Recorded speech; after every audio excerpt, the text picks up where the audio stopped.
funnel building that finally makes sense. What if you could use the elements in your funnel over and over again?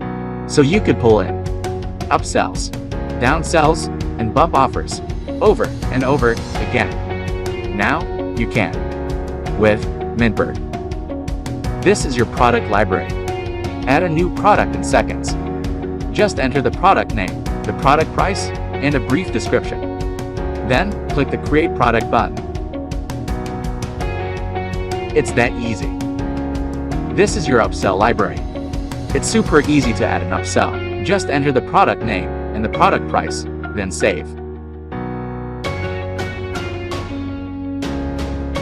Adding a downsell is just as easy as our bump offers. It's never been easier. Now, just pull these elements into your sales funnel. Choose a product from your library to use as the upsell. Then, if you want to add a downsell, just pull another product in from the library.